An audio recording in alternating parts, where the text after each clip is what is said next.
Welcome, everybody. It is IKYA Live, world news from the spiritual perspective, and the only show in the world taking a look at world events and the news from a higher point. Tonight, we are beginning our summer season, so we are in our summer studio, and so it's a little bit different setup, and you'll have to bear with us as we figure out the details of the format. Um, but the most important thing with Ikaya Live, for us to lift the discussion, we need your engagement.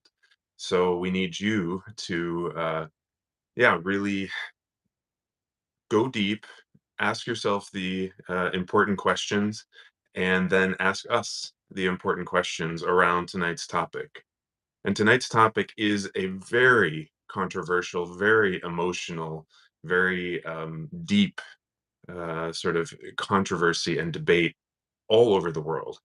And it is the discussion around abortion and women's health. So I'm going to now remind you guys that you need to write in your questions in the chat below. Follow along in the chat. Also, come with your comments and perspective. You don't just have to have a question, but if you have a comment or a particular unique way of looking at something, we'd love to get that. Uh, your engagement is what really makes Ikaya Live special because most news programs go only one way. You get information. With Ikaya Live, our goal is to elevate is to a discussion between us so that we can um, yeah, really lift the consciousness around these global discussions of world events. So write in your questions and comments here in the YouTube Live, and then be sure to subscribe to ikaya.official on YouTube and our social media, and sign up for the newsletter to be able to follow along with Ikaya Live and everything else. That's at ikaya.org. I'm going to now bring Ikaya in to the meeting. Let's see. There we go. We Hi. have Ikaya. I have introduced everybody to our summer season here at IKYA Live, and we are looking forward to a deep discussion of abortion and women's health. Again, this controversy it's been, I don't know, probably as old as time, but is particularly heated at this time across the Western world as we've seen an expansion in women's health and abortion rights that are now starting to contract, whereas in other countries they're just beginning to expand and women's health is really changing. So I think we're going to go right ahead and start with the, let's see, we are getting some comments about the internet. Let's see. Uh, let's check in. Ikaya, are you on Wi-Fi or 5G? I'm on 5G.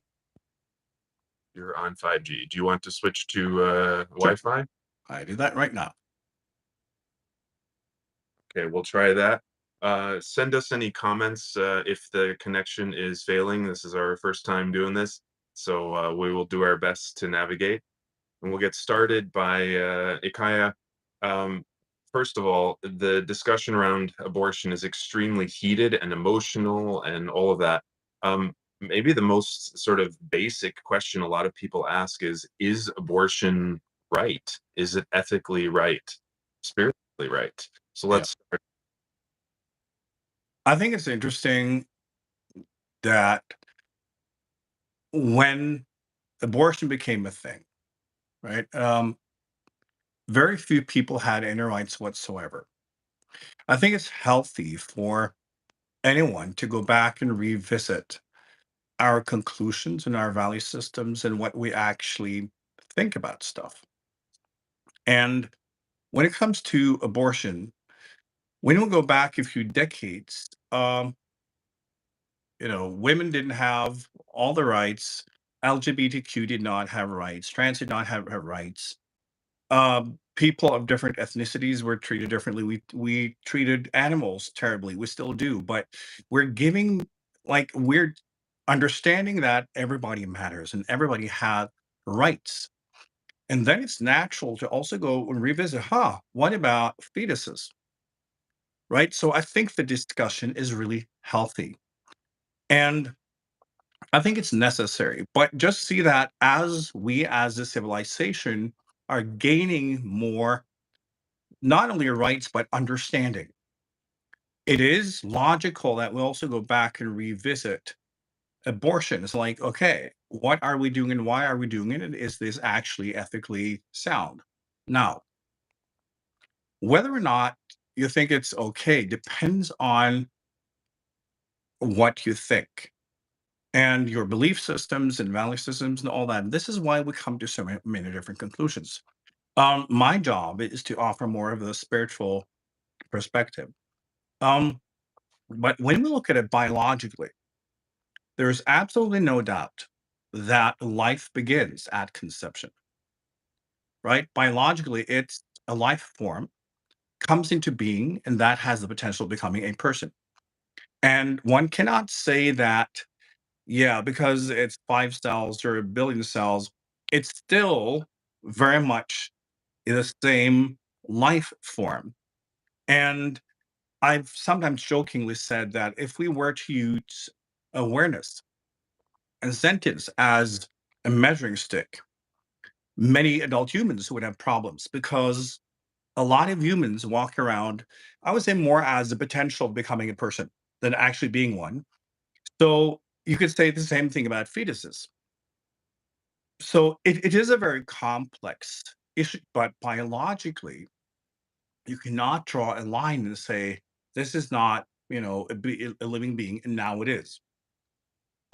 Remember that a few decades ago, one believed that even born babies had no sense of pain. So they would perform surgery on babies without anesthesia, right? So it was natural then to think also, well, a fetus is just, there's nobody home, so we can just abort the thing. Um, and it is natural with new knowledge and new insight and maybe a higher level of ethics. We really have to look at it again and maybe draw some different conclusions.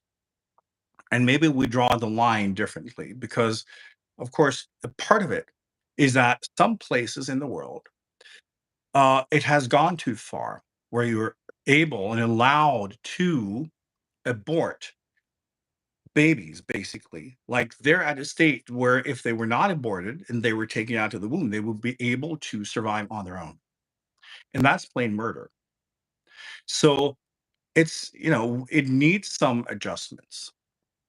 Um, but from the biological standpoint, I completely understand the position that it's we can't really, in principle, separate and kind of a new fetus from a person. Now, when we then look at the spiritual part of it, it's a little bit more complicated because then we see that you incarnate into a body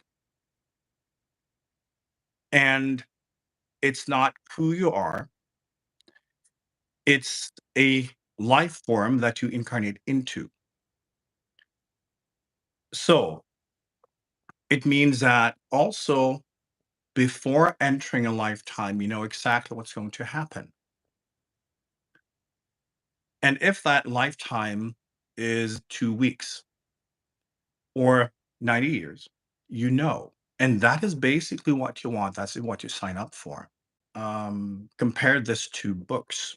Some books are thick and long stories, and some books are very thin, and just haiku, and a very short pregnancy can be a haiku. It can still be meaningful.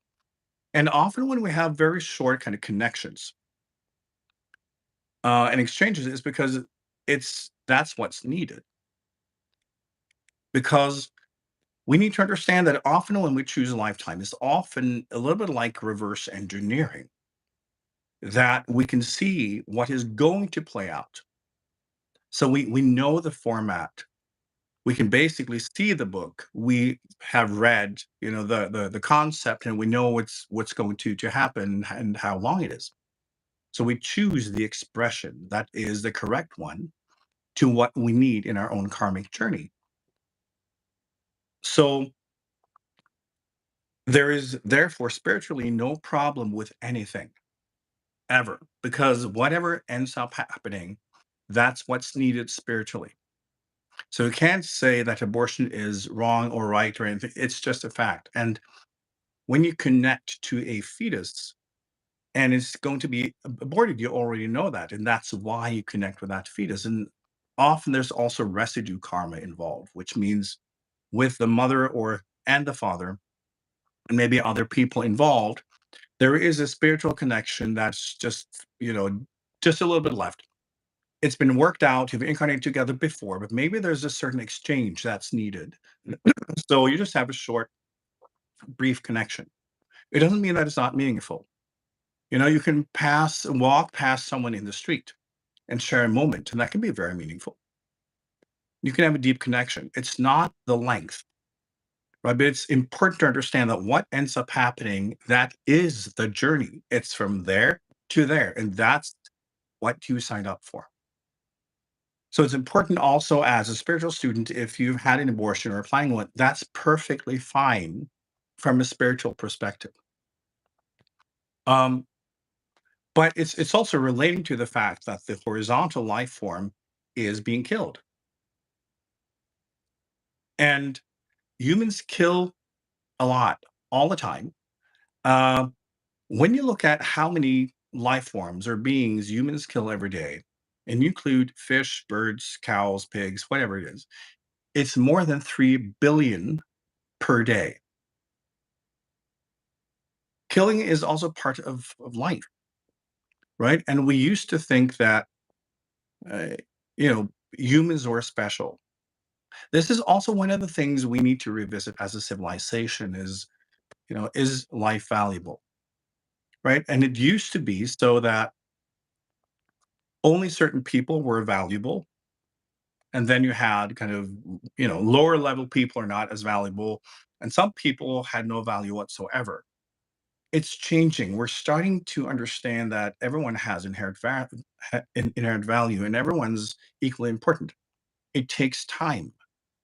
But in an issue like this, I see it more as a sign that we're starting to recognize that we need to take care of each other. Also, the ones who may not be able to protect themselves or have a voice. I think that's healthy for a civilization.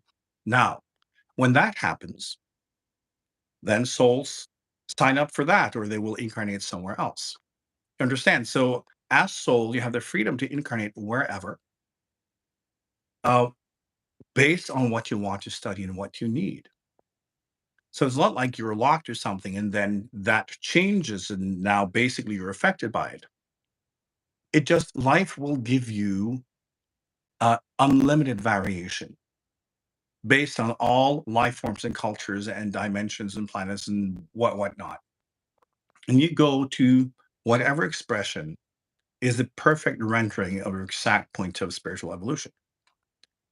So everything is fine, always. But we need to be able to think vertically and horizontally at the same time. So vertically, there's always that. Everything is always fine. Everything is interesting. Everything is just wonderful. Horizontally, because we're also on a horizontal journey, seeing the evolution of a civilization is also interesting. That's the gardening part. And seeing how can we develop this culture, this life form to a higher level. Just like when you have a garden, you want it to blossom, you want it to be lifted to its full potential, right? And that's also an important part of being active in this world and trying to lift perspectives and trying to be someone who can contribute in a way that promotes growth and healing. Do we have any questions? I have a quick question. So, how how do we kind of relate to the consciousness of the body? Since we're Atma, we're soul incarnating into the body, but the body has its own biological consciousness. How do we relate to it both practically, but also maybe spiritually, ethically? Uh, yeah. Yeah. It's very simple. If you imagine that, this body and this brain will, of course, produce awareness because it has to operate. So the awareness and self-awareness is simply a matter of assisting this body in surviving and procreating. That's the two main goals of survival. So when you incarnate, that consciousness as a filter is already there, right? That's the kind of biological awareness. And that is basically this the space of consciousness and the structure and octave in a way of consciousness available to you. And then what flows through is what this body and this mind can contain, right? So, if your biological consciousness can contain a gallon, you will have a gallon of your spiritual consciousness coming through with the exact kind of vibrational range, because that's basically what can be contained in that body and brain. It's the same thing if it's smaller or bigger or different colors and different variations. That is what can be projected through it. And it's just like wearing glasses, or wearing glasses, with the tinted glass, so you have a certain color, right? It represents a filter through which you can both project yourself spiritually, and those filters are basically there so that you are able to project your assumptions. It, in a way, interprets then your exact point of evolution through this body. And you're able then to project your mind, your assumptions, your energy, and then you will be able to see the echo in the world and interact with it. So, as I always say, every form of limit also represents specialization. So it means that when you study something specific in yourself spiritually, you will choose the dimension and the planet and the life form and the time that will give you kind of the right combination, the right rendering, so that when you project through, you will then ignite that type of karma in those studies that you are in the middle of.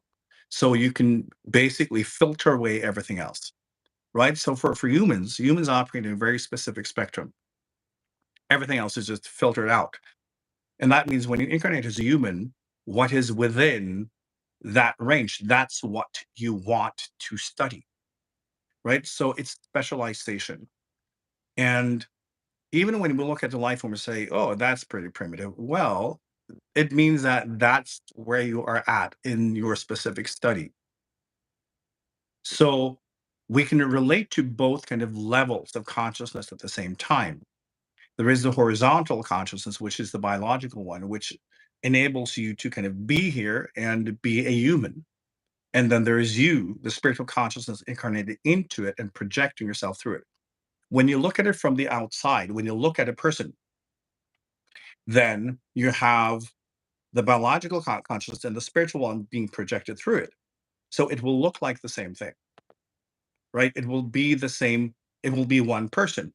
But that person is then, in a way, the mix or the merger between the biological consciousness, which basically this body is awake and the brain is functioning, and the spiritual individual coming through.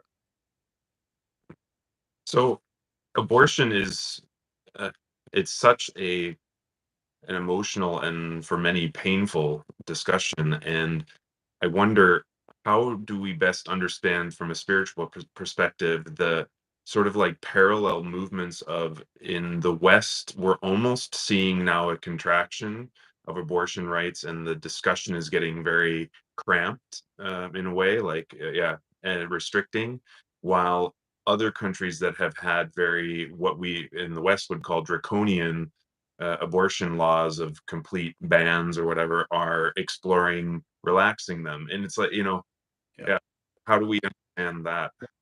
I think that this is one area where it's really interesting to look at the planet, because it's so easy to make up a story that whatever we are dealing with, that's the whole planet. whatever we are interested in, then everyone is doing that. Even in the collective journey, there are many variables.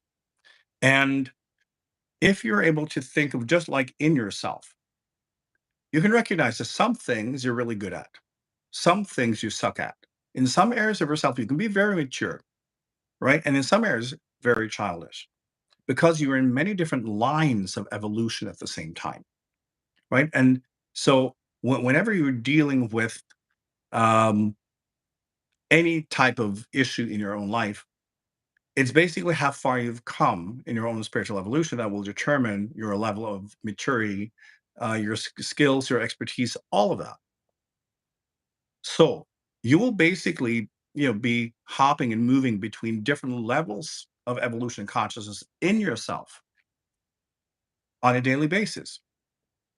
And so it is in the collective journeys. So there are many different lines, many different types of movement.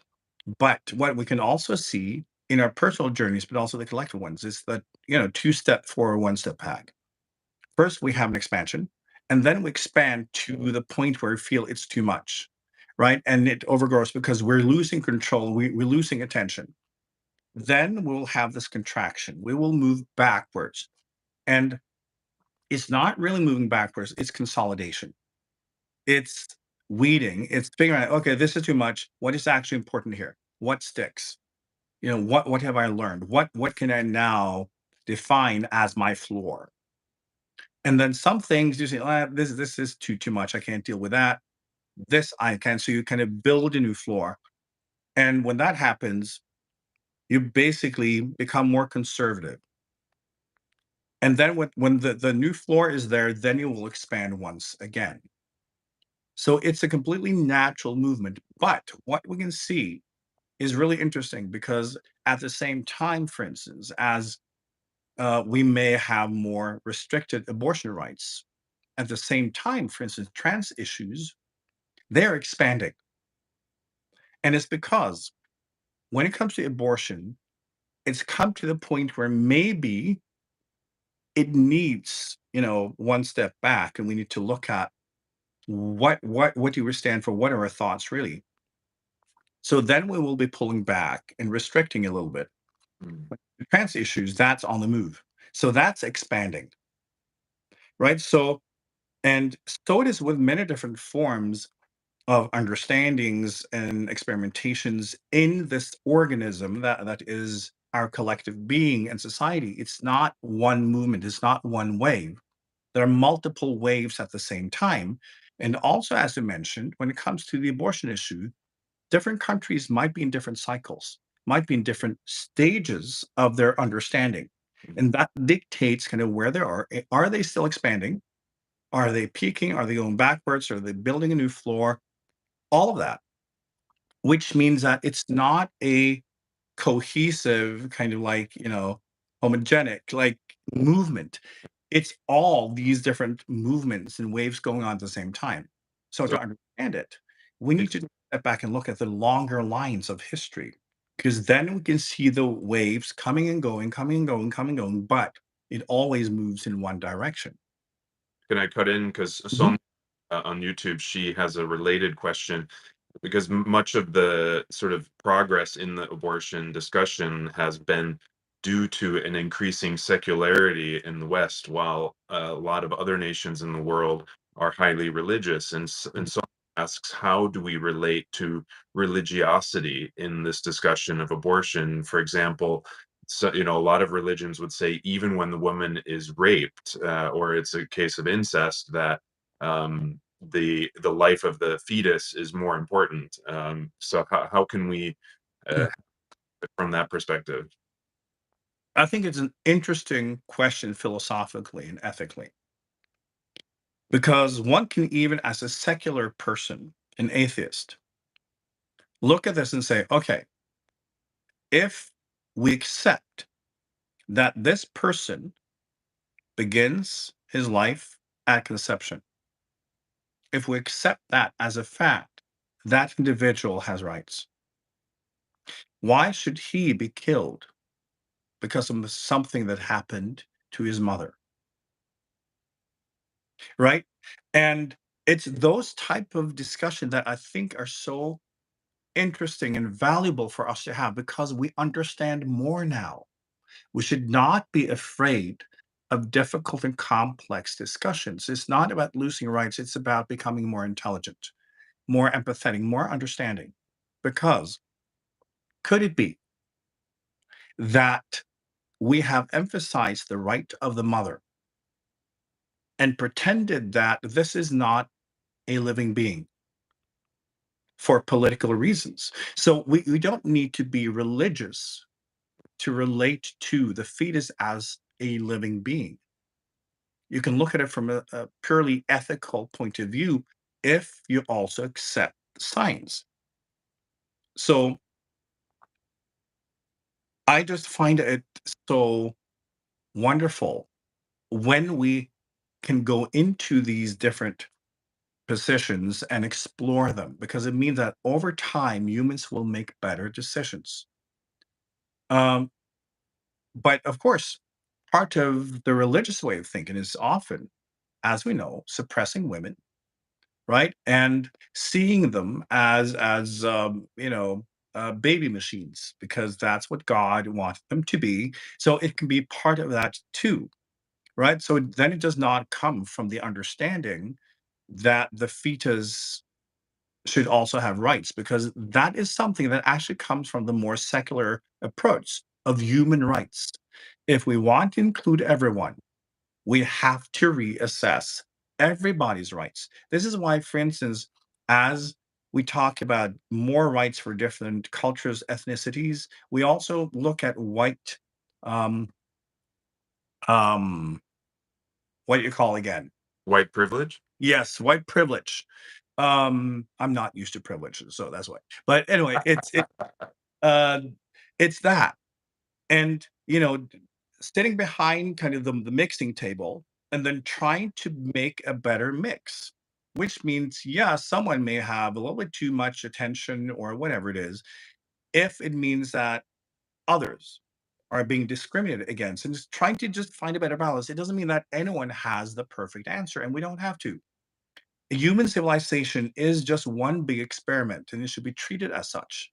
Doesn't mean that any conclusion that society comes to, even laws, they're just whatever we think we understand at this point, and we should revisit everything. So, to me, this is part of this broad approach to looking at rights and entitlements, and how can we make sure that everyone's included?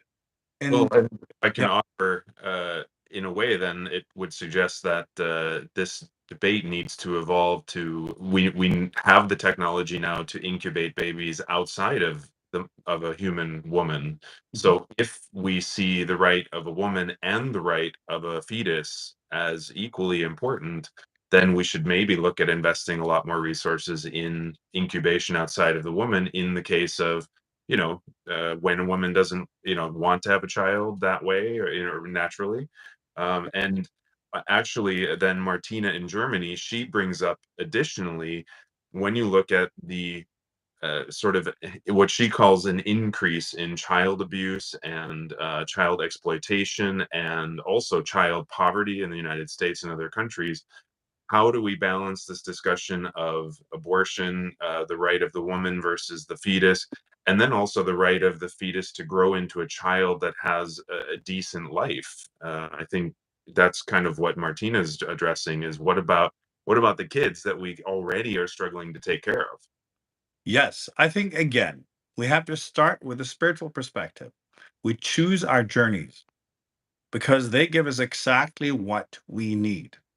So, whatever is happening on this planet, it could be the most kind of absurd evolutionary process ever.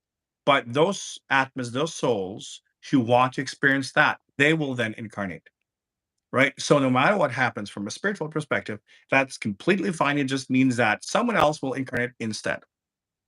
So, but back to more like ethics and philosophy, it is interesting often that the ones who are most pro life, as one calls it today, against abortion, often seem to not really care about the kids who are actually being born. Once they're born, yeah, I find that interesting. Just remember that humans are not very smart yet. And for us to register and see some of the disconnections and absurdities in how we conduct ourselves, our societies, that's how we learn, right? Because there are a lot of inconsistencies, a lot of very strange things that the human culture does. And there's no attention, there's no discussion because we haven't reached that point yet.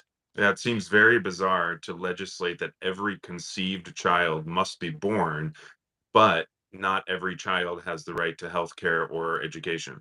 Exactly. So they can starve to death or being beat to death or, that's fine. But that's just still a variation spiritually. That's completely fine because, again, if that's what you want to experience, then you incarnate in that situation or that body. But yes, when you look at horizontal evolution, always looking at inconsistencies Mm. and always trying to figure out how can we do this in a more intelligent way. And remember, as we become more complex, our society is becoming more complex. Civilization is becoming one global weave.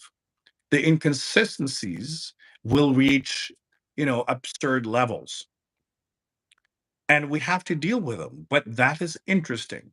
So, discussing, I think, is so important. And as spiritual students, I think it's imperative that you can go into any position and understand where they're coming from. The religious people, atheists, whatever it is, when it comes to abortion, there are so many different angles, so many different variables. You should be able to look at all of them and understand why people come to the conclusion they come to and accept that and say, yeah, if that was my journey, I would support that. If I'm on that journey, yeah, I would support that position because it's logical. Right. And based on that value system, those beliefs, yeah, this is the only sane conclusion they can arrive to. Right. And understanding that nobody's right. And that's the wonderful thing. We're all here to express our assumptions about life and let that be reflected in life in other people.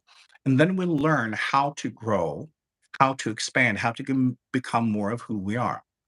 As a, it's so important to remember that we're all unique. Our spiritual journeys are unique. Your spiritual journey has gone through millions of different dimensions, places, and life forms, all with different cultures, ways of thinking, right? So the values you have in this lifetime very much belongs to this lifetime because you've chosen a certain lens, right? A certain filter, which means that you also think and feel and behave in a certain way. That once out of this lifetime in a different one, what you do now will look completely stupid and foreign, but it works for this lifetime. So, although we're here on this planet together, we come from all over, which means we reach different conclusions and we are to believe in them, express them, and see what happens. Nobody is ever right. We're all experimenting, we're all acting based on assumptions. And then we interact with each other, and hopefully that will polish off some of our like sharp edges, and we get wiser. So it's important that we never think that I am right and they are wrong. That's never the spiritual way of approaching anything. Is just saying that there are limitless positions based on consciousness, based on level of evolution, all of that. And Mm. it's we all have to experiment and express ourselves on our own journeys. And issues like abortion, I find to be excellent for individuals to examine themselves, examine positions, and whatever conclusions they come to, well, okay, live by that. The problem often with these types of issues is that when you reach a certain conclusion, you want everybody else to live by your values, right? I often talk about all humans are always talk about, well, we have to at least agree upon what's right and wrong. Humans can never do that because we are in different journeys and different levels of consciousness. So the spiritual approach is to let everyone be and do whatever is necessary for them. So when you come to a certain conclusion, yeah, that applies to you. You live by those rules, right? The problem often when it comes to both religion and other forms of practices is that whenever we're not living up to our own standard, we become obsessed with the idea that other people should, right? Whenever we live and walk the talk, we talk less. And And we judged a lot less. to let other people be because we're too busy living our own path and living up to our own values and ideals. And then we understand this is not easy. So I do me and you do you. But always when we don't, that's when we move into this obsession about controlling other people's behavior. So this is also, a way to check ourselves, right? If we think that other people should do this, you know, that whole energy, it means, yeah, you need to look at your own behavior. You need to look at what you're actually doing in your life, and if you are living up to your own standards, because most likely you're not. So, Ikaya Luna on YouTube asks an interesting, nuanced question. Is there a difference spiritually when the mother goes through a spontaneous abortion or a miscarriage versus a planned operational abortion? Absolutely, they're two different things. They're all good. Remember, like spiritually, every single type of experience will carry a different lesson, right? Often, when you have a miscarriage, uh, you're faced with a very different trauma and a sense of loss, Mm. right? It can be very, very difficult.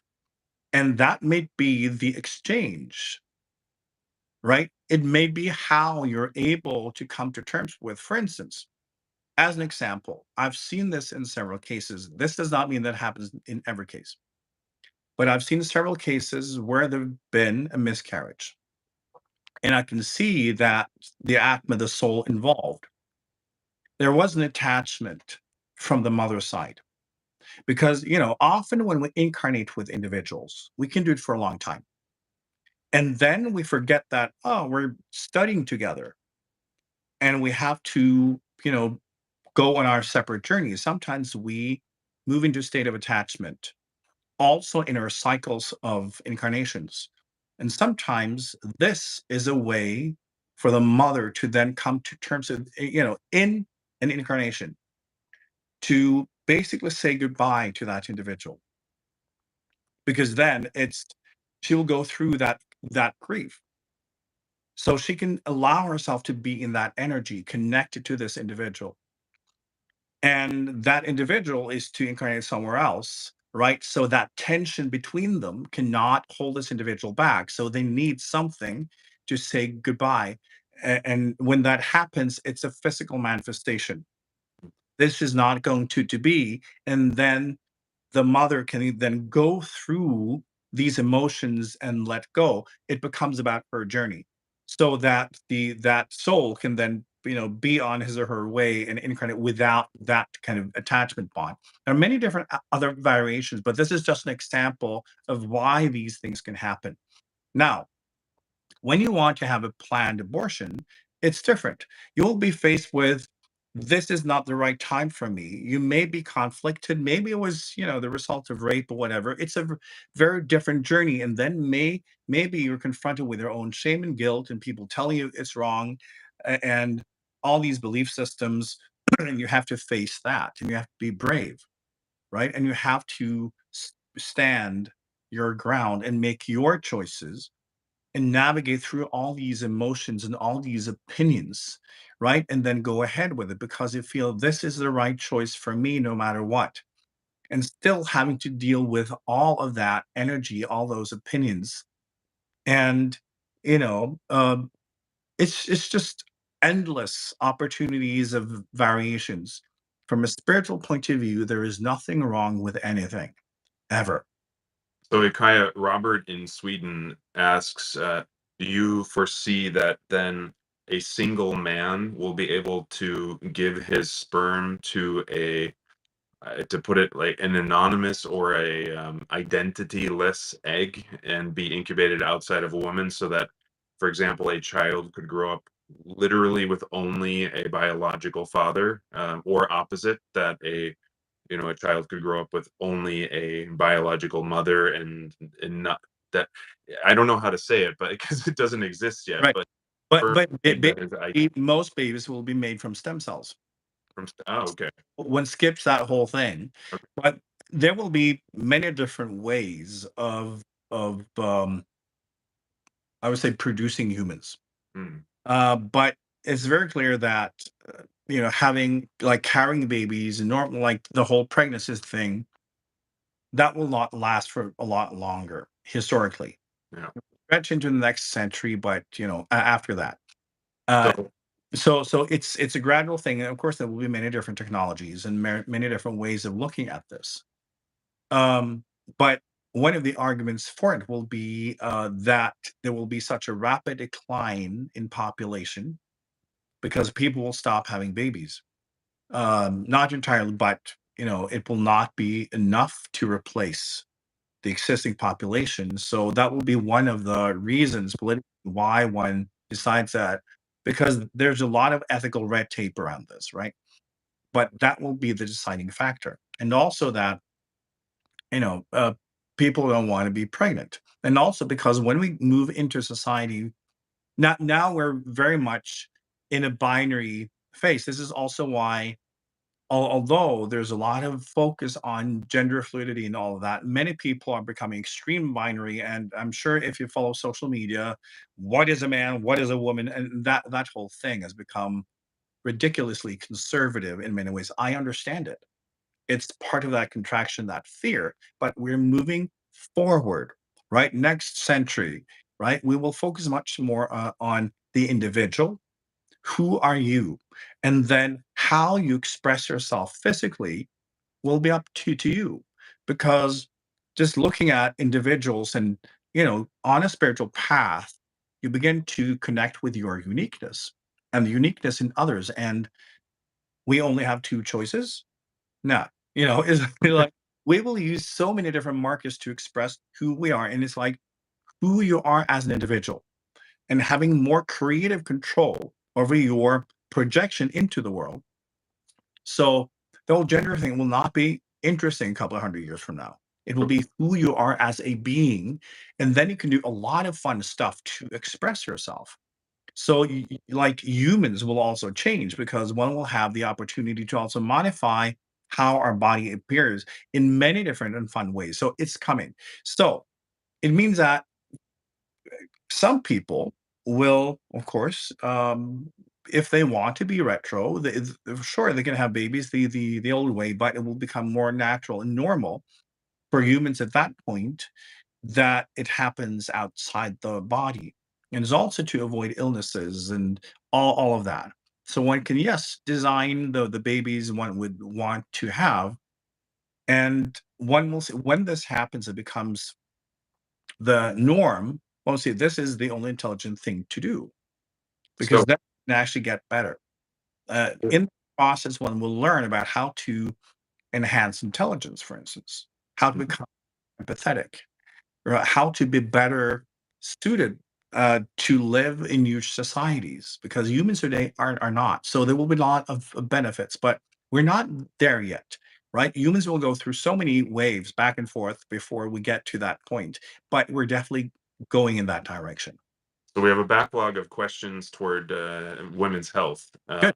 We'll start with what's the spiritual perspective on men making laws and basically controlling women's health for so long? Yeah. I think it's not about men controlling women as it is men controlling. Remember that, even when it comes to what we need to understand is that the reason why men had the right to vote, for instance, and women not, right? Because that's really where it started when it came to political influence. It was basically because men had to go to war. And the people they voted for, they could decide whether or not to send them to war and get killed. So because they could elect someone who decided that I'm going to send you, to the trenches somewhere and you will die. You want to have influence over who that person will be. mm, So the right to vote was directly connected to going to war because you were basically owned by the state, right? And you had to go through to war and you would get killed. This has been the case, for thousands of years. So the right to vote, when we developed modern political systems, it was about that. So women got the right to vote when society changed, right? But it's it's very complex because, as we also know, that men have traditionally been more interested in being active in the world, right? It's building, it's politics, it's you know building the world. Basically, women have not always been interested in that. This is also what is changing. We have to understand that being a woman today is different than it was. Being a man today is different from what it was, because also remember that more advanced souls are incarnating now. So you have to also understand that when we go back 200 years, less advanced souls were incarnated as humans, which means they were more binary. They were taking part in that leg of the journey because that fitted their level of consciousness and what they needed to understand and what they needed to study. Now it's different. So it's natural now, as the world is moving towards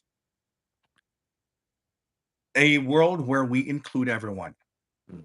This is why we see movies more representation. We become more aware, right? And not only men, women, it's every variation of human, right? Because we can become a little bit too focused on male, female, but that's just like two major groups, and there are many other markers. So when it's trying now to relate to the complexity of the kind of texture of being human, which is wonderful. We're just getting started.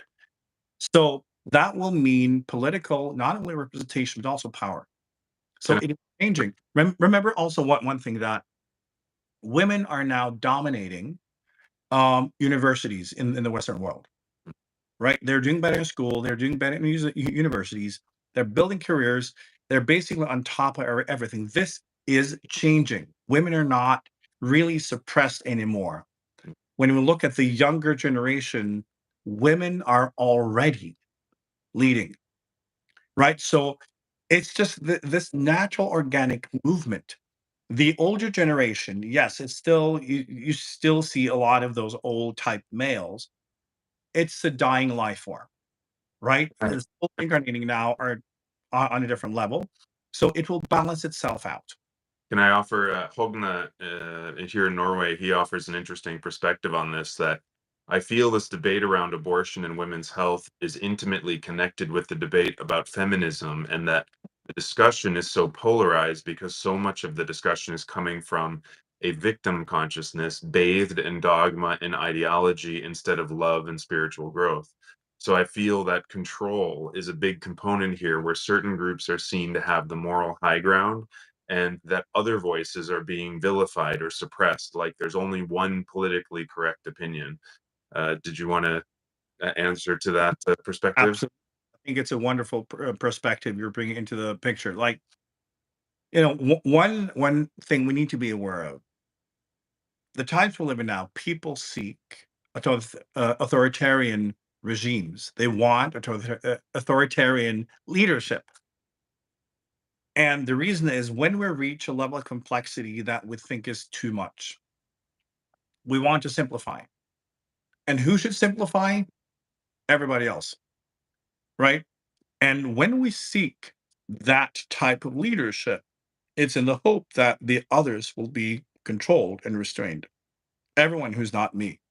So we have a tendency then to try to find the strong man I can support. The thought is always that control and restraint will happen to those I disagree with, right? But as we know, the nature of dictatorship is that everyone will be controlled. But yet, humans do this every time. So when we are in this position that I am right, we move into that, today we often call it like everything is labeled fascism, right? But it's often how people think of fascism today is as someone being kind of in the right and forcing everybody else. And we're all doing that, right? It's even in spiritual communities, right? Whenever we feel that I know what's right? I've got the moral high ground. We're doing the same thing. We need to be inquisitive. We need to be curious. And we need to respect every position and just explore it because we can always learn from the conclusions that other people arrive to. And seeing that it's not very simple. The conclusions that we come to, they are extremely complex and they're decided by our genetics, our upbringing, our parents, our culture, what we're influenced by, what we learn, our personal experiences, and also what we bring in spiritually, our own karma, our level of consciousness, and evolution. There are so many different things, and we need to respect and love that. But yes, people today, because we're becoming more binary, people see things as black and white.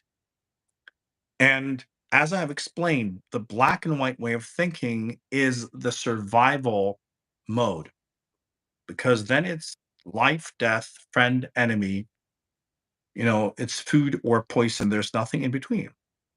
So it comes from this extreme level of stress because that is what triggers it. When we are stressed to the level where we feel that it's a threat to our lives, because at a certain point of stress, our bodies will feel that I'm dying. This is dangerous. And then we become binary.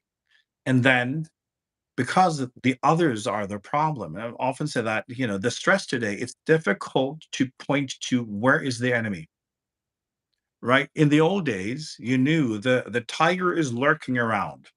You may have an enemy, and that's kind of the neighboring village. It's a lot simpler. Today, you may feel this overwhelm of stress, and you have no idea who the enemy is. So it becomes anyone. Anyone is the potential enemy, and then it becomes you turn it around instead of pointing to what's dangerous. You say anything I don't agree with, because at least I know that is not harming me. Everything else is a potential threat. And that's how this happens. People then become so kind of strong in their opinions. And of course, they're victims because the stress they feel means that they're under attack. And if we are under attack, it's all the others and we become victims. And the problem today is that most people feel this way because most people are stressed out of their fucking minds. And that turns the brain into a victim because everybody's the victim and you look for it and you find proof because again you limit your playing field, which means that everything you don't agree with is a threat and they should change. It's natural, but when only a few people play the victim card, it's okay, but now it's almost everyone. And it's more a sign that we are not healthy as a society. I completely understand how that victimization happens and why it's so difficult to do anything about it because it comes from this sense of survival stress and that we're all under attack. It feels real. And so we attack and we feel it's justified because we were attacked first. So often when you see these people, whether it's like feminists or whatever it is, attacking, it's because they feel attacked first. Doesn't mean that it actually happened. It means it's a feeling, and it's a systemic problem in our society today. And this will not change until we're able to not create this level of stress. And then Do this this. Yeah, I will just explain this. How do we do this? We declutter, we simplify, we weed. This is the one step back thing, right? This is how the human mind can get to a state of less stress. We weed out a lot of the things that we find as society. This is not necessary. We can't do with that. That's too much. And we've built a new floor. When the new floor is there, then we kind of de-stress as a collective mind, and then we start again. So, what I was going to contribute is that that black and white aggressive way of thinking also eliminates all nuance of discussion. We were when we were preparing, we were talking that the reality of medical history is, yes, most of it has been both done by men and focused on the male anatomy. But the reality is in 2023 that medical science has shifted focus to the female anatomy more than ever.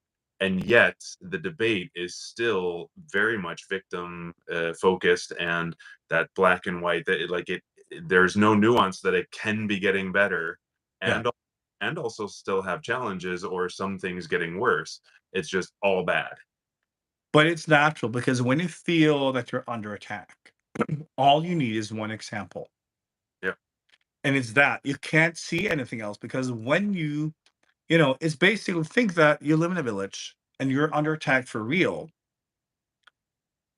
Then if someone said, well, they're also nice people, you don't care, right? They're trying to kill you. And this is the emotional narrative that a lot of people live in right now. But yes, when you look at the abortion thing, it is easy to forget that in medical science, as I said, it used to be all about men, the male body. And we know also this from the car industry, right? All crash test dummies were male. So everything like from car seats to all the security equipment, whatever it was basically modeled around the male body. And so it didn't work for women. And it's the same thing with a lot of medication because women are different, right? Different hormones and all of that means that they respond differently to a lot of medication. And so many women have died because they've been pushed medications that work for a male, but not for a female in the same way. But this has changed. And also, it doesn't stop there because the pharmaceutical industry, they're now really studying different ethnicities. So now, when you look at Africans and East Asians and, um, white people, whatever it is, they see that people respond differently to different medications. So it's not just male, female, they're opening up too many different varieties. And where the pharmaceutical industry is moving towards is tailoring medication for each individual. This will happen as we get, more like in live scans of our bodies because technology will get there. So like everything going on in your body will be scanned real time. And then based on that, for instance, once a month, you will get your prescription, which will be everything wrong with you before it really gets anywhere. So then you'll get, precautionary medication to avoid developing illnesses. This is where the pharmaceutical industry is heading, right? It will be a lot better because instead of treating illnesses, they will be treating you to avoid illnesses, but based on the specific structure, the specific body genetics and everything that's happening in you, that is you. But like I said, male female is the beginning of diversity, right? But that train has left the station. Now it's opening up and expanding. And I say it's so important to also look at this. So many things in our civilization around the world is getting better every day. It's not all bad. As I've said, we have this muscle contraction to prepare us for the next jump. Okay. So both Caroline and Susanna ask specifically about the increase in endometriosis among women. But then Caroline extends that to really the long-term effects of hormonal birth control and all of the sort of female hormonal yeah, syndromes that have been increasing so dramatically. Yes. Okay. Now, when I deal with illnesses, for those of you who don't know me very well, I deal with illnesses as an expression of karma and understanding exactly what different illnesses represent. Because think of your body as a rendering and a map of your mind. Every single, square millimeter of your body represents something specific. Every single imbalance has a certain vibration. It carries a certain information. So whatever's happening in your body and in your life is simply it's an externalization of your karma and your journey. And whatever you need, whatever represents kind of the blockage or the learning potential that you're currently in, that will then manifest and you will interact with it and then learn. Endometriosis is interesting. I've talked about this before because it's connected to having too many expectations, and it's self-force and often blocking one's natural ability to manifest and create, trying to control oneself. You will see that most women with um, this illness, they are overachievers. They are so hard on themselves. They have a tendency to force themselves and talk badly to themselves because they're never good enough. They should just work harder, and do more for everyone. And they often feel kind of the guilt. It could also be from their parents and society that they really should be this person, but they have internalized it, and they have this tendency to be extremely harsh towards themselves, and they can achieve a lot, and they work often very hard. They take a lot of responsibility, but it's never enough. And they see that what they have is not good enough. So they try to control and overachieve and overmanage themselves. They're out of tune with their kind of natural flow, natural energy. They don't trust nature and they don't trust themselves. This is headlines, but because women are taking part in the workforce more and more, not just the workforce, but learning the male type of ambition, right? Because the male type of ambition is I'm going to the top of the mountain or I will fucking die. It's that. It's not, it's so far biologically for women, that's not been natural. The female body is more of a nurture. It's been taking care of the family, having higher social intelligence. It's supporting each other. Instead of being that individual, it's all about me and what I do. Women are excellent when it comes to collaboration, working together and taking care of each other, taking care of the family, society, everything. And they're nurturing, they're holding the space. The female body is naturally grounded and has this amazing ability to not only focus on the survival of everyone, but nurturing and bringing everyone up to their potential. So when a woman tries to embody the male form of ambition, which is I myself alone, and whatever I do is not good enough, that type of thing, that is for most women not very healthy. Understand, we can do and be whatever we want to. If that's your journey, go for it. But then remember, you are in a female body, right? And sometimes, if you try to use a sports car as a tractor, it doesn't work very well. The same thing, if you drive a tractor on the motorway, it will not perform as well. It's simply understanding the when we incarnate into certain bodies and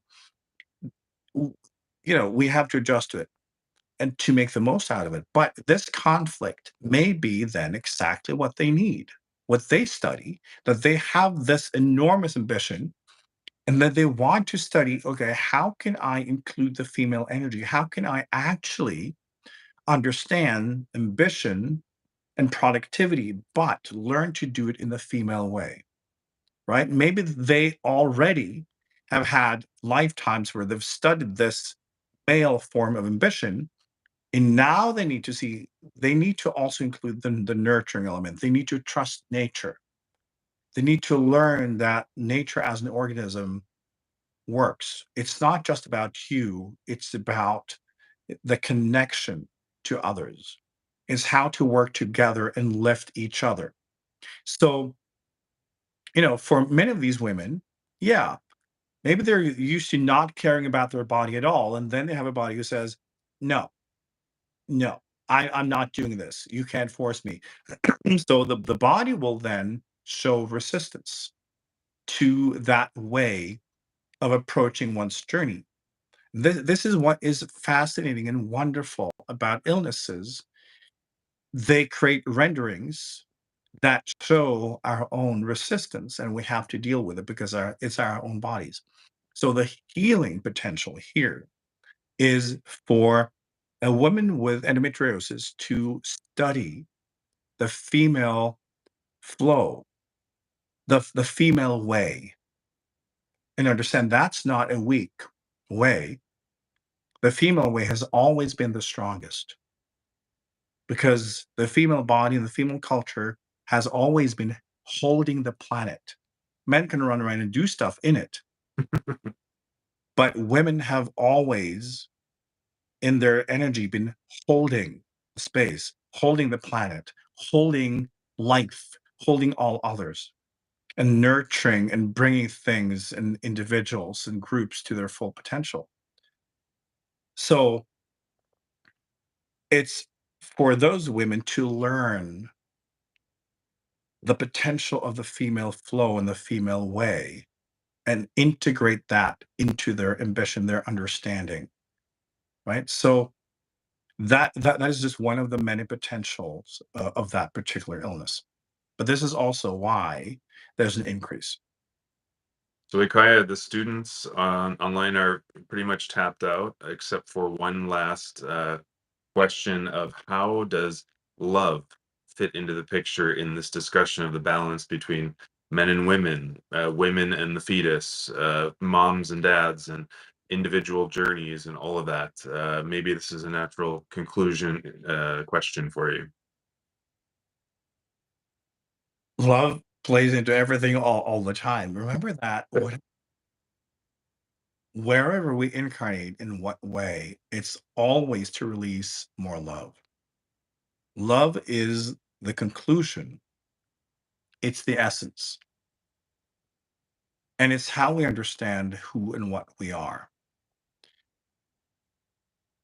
It's difficult sometimes when you look at the horizontal unfoldment and when we look at everything that's happening and all the conflicts, and especially today where also humans are becoming more binary, to see the love. But it's because we have to work out the conflict in order to be able to carry more love, to channel more love. Of course, the trick is you can go to love directly. If you understand that is the goal, that is what life is trying to bring you to, you can go there directly instead of dealing with your conflicts because your conflicts are simply all the many ways you're blocking love. And we have to fight until we give up, until we stop being so self centered, until we allow others to be what they are. Not just that you tolerate them, but that you start studying them and that you find them interesting, that you see their journey, that you see the beauty in that, and then begin to love them. And that through that, you just love. Love is unconditional. It's the hardest things for humans to actually understand. Often the closest humans get to a sense of unconditional love is the love between a mother and the child.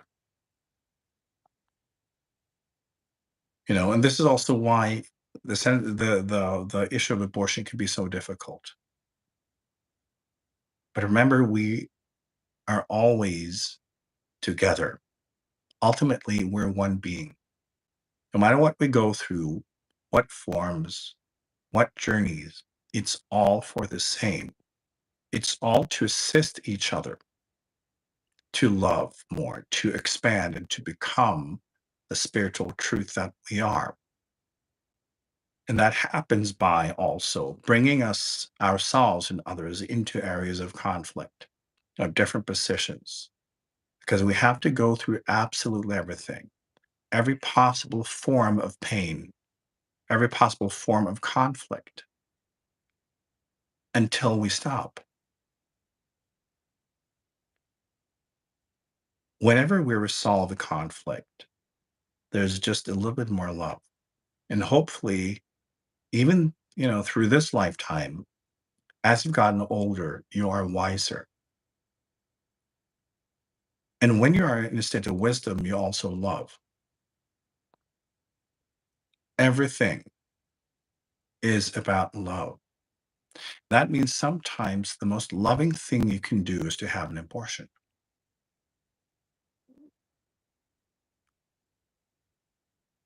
It's never as simple as looking at a manifestation, say, this is good, this is bad, this is this.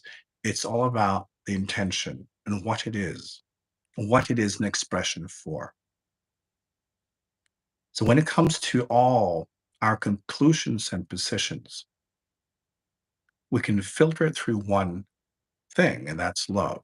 Is this the most loving position I can have right now? Is this the most loving decision I can have right now? Is this the most loving thing I can say? Is this the most loving thing I can do at this moment? And then you aim, and that will be good enough because then it will be one step closer. We never have to be perfect. Life is one big experiment, but what we see, what you gain, what you're left with is more love. So filter everything through love. And also, when you look at the news, when you are in discussions, just filter and say, is this the most loving position I can have? Is this the most loving thing I can possibly say right now? How can I be a vehicle for love? And you will see that how that expresses will be different for each situation, each person you're dealing with in each journey. That's also how you train yourself into becoming a spiritual vehicle for love. You grow out of having a position. You grow out of having strong opinions about anything because you know that in life, everything is necessary. Because the only thing that matters is, does it support expansion, healing, and love? So try to practice and be in the heart, filter through the heart, and live from the heart. Thank you, IKYA, for assisting us in lifting our consciousness around this really challenging discussion.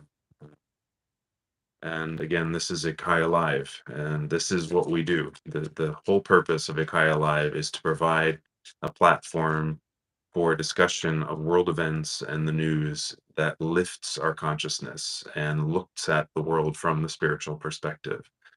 So again, thank you for all of you joining us for IKYA Live in our summer season.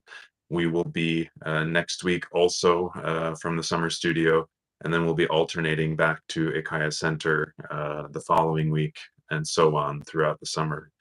Um, Please subscribe to IKYA.official on YouTube and all the social media, Instagram, Facebook, and TikTok. That's how you follow along. It's also the easiest way to share Ikai's teachings with others, is to subscribe and to follow the social media and to then share those with others. The other best way is to sign up for the newsletter. So go to ikaya.org, sign up for the newsletter, and get all of the latest information. And for example, our basically cornerstone, amazing course in IKYA line crystal healing, working with spiritual principles through the assistance of crystals and gemstones and the guardians behind them.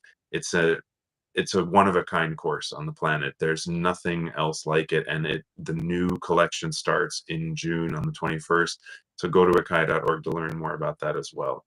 So, from all of us here at IKYA, I'm Andy, and want to just thank you again for being with us. And with love, growth, and healing, we'll see you guys all next Monday at 7 o'clock for IKYA Live.